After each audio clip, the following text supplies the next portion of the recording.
employer should be doing now. So if you are employed here in Ontario, and your company is more than 5 people or more, there are obligations on part of your company that they should have things in place.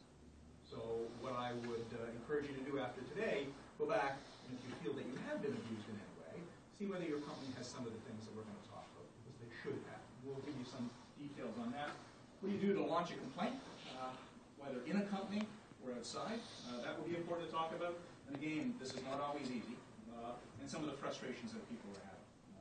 And you know, sometimes there are questions that there are no answers, because this is law in the making, and as we go down that path, judges are making decisions all the time in terms of what is and what is not. Okay? So, and anything else that you want to talk about in the time that we've got. We only have 2 hours. There's a huge amount of information to go through. But we don't have to end here. And I would ask you, after you leave here today, send me an email. There's a little textbook that I just was loaded down. I couldn't bring with me today, from the Canadian Centre for Occupational Health and Safety. It's called Workplace Violence and Prevention. And it is a great little book. I've got tons of them in my office. So if you want one, it goes from A to Z within the whole issue of workplace violence. Anything from sort of elevator safety right through into how do you deal with somebody at work. And I'd be glad to send one out to you. It's a great little text. Okay? Any questions before we begin? Any wish lists that you may have? Yeah? My question is only harassment. What would be called harassment? All right, we'll talk about that, because it's very easy to say the word, but it's very hard to define it when you actually get in front of a judge. Okay, we'll talk about that. Here's some of... Yeah. Yeah, anything else? No, I just want to know, like... Yeah, okay. Yeah. Some of the terms. There's a lot of terms that we toss around.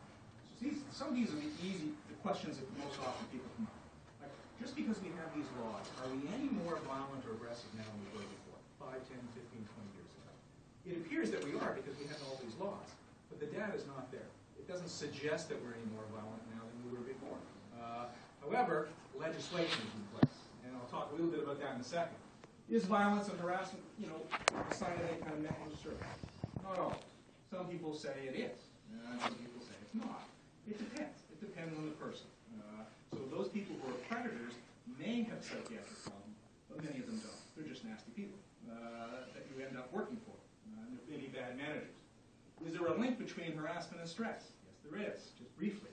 The more stress you and I are under, the more we'll push back in a little bit of a way. I mean, it's natural. When you've had a bad day, and then all of a sudden someone asks you something innocuous, some simple little question, and then you lose it. So as stress goes up, so is the propensity for people to get a little bit more pushy and aggressive. You, me, and everybody else. What's the difference between bullying and harassment? I prefer, frankly, not to use the word bullying. And I prefer to use the term generalized harassment, because really, 2 terms can be used interchangeably. And we'll talk about that in a second. Are managers only bullies? No. It could be a coworker, it could be a union steward, it could be someone who works for you. It doesn't have to be a manager. And a lot of people think that's only management. And if you're a manager, you can rest assured that it's not just you. It can come from any source whatsoever. So these are some of the common questions that they have out there. Now the big question is, are we any more aggressive now than we were 5, 10 years ago? So I'm going to go from the very broad, and I'm going to bring it down to the very, very specific, if I could. So there is some data out there to suggest that there has been a ramping up. Some, but not a lot. And there's no special piece of research out there that says, aha, Canadians are much more aggressive now than they were. The International Labour Organization, if you've got a computer and you're logged on at home, you might want to visit their site. The International Labour Organization did some wonderful research in the late 90s on aggressiveness amongst countries. And unfortunately, Canada ranks 4th in the world when it talks about aggressiveness at work. 4th in the world. In fact, we're more aggressive, this is hard to believe, than people south of the border in the United States. We'll talk about why that is, because on the surface, that can't be possible because they're shooting one another every day. How could that be? But when you broaden what violence is and aggressiveness is to include harassment, then Canadians are much more harassing than our friends south of the border, by the 19%. There is some suggestion people are working for CUPE. Most of these people work on the outside. They work with the public.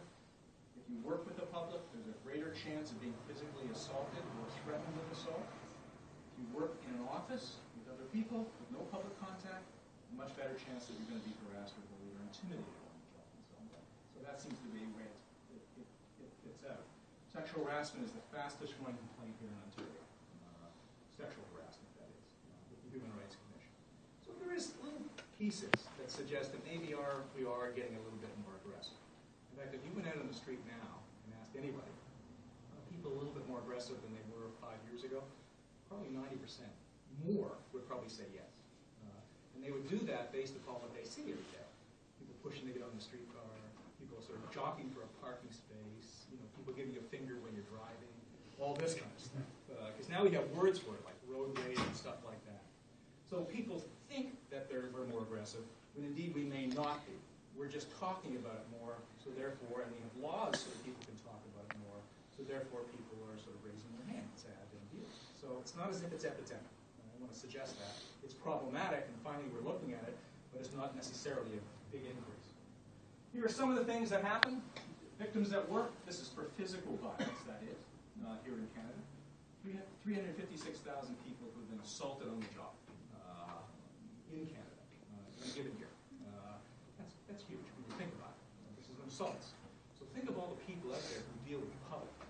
Cab driver, I was talking with a cab driver just yesterday when I was going to a meeting. They asked, how come there's no plastic sort of shield behind you and the customer? He said, because it was voted down at an owner's meeting. Because it costs another $1,000 to put in. Well, think about that. Think about, what about the loss of life? What about assaults that happen? Or think of people who are working in the Green Key parking and have to go around and do these work. These people are assaulted most of the time. Dog catchers, people who have to sort of go and read your meter.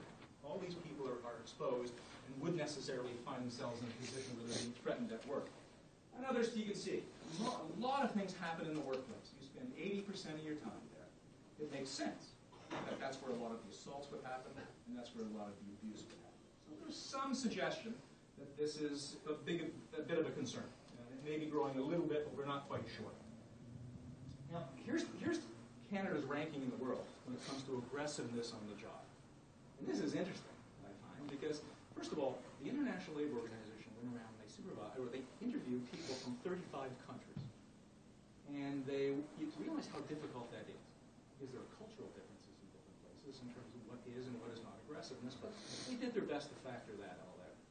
And then you get the chance to see, so Canada's behind Romania, Argentina, and France, and of course Great Britain's up there as well. But most people say, well, when I first saw that, way back in the late 90s, 1999, I thought, it can't be, because look at all the assaults, look at all the murders that happened south of the border. Where would they be there? But the International Labour Organization included this concept of harassment, generalized harassment. You can call it bullying, but we'll call it generalized harassment for now. When you start to include that in the number of incidences that happen, what happens is that Canada all of a sudden ramps up. And we are much more aggressive when you take that into consideration. So think of it this way. In the United States, you can be a fatality on the job. It's much easier to be a fatality on the job by being shot or murdered or whatever it may be. The third leading cause of occupational death in the United States in the workplace is homicide. Funny thing to think about. If you're a woman working in Florida, the second leading cause of occupational death for women working in Florida is gunshot.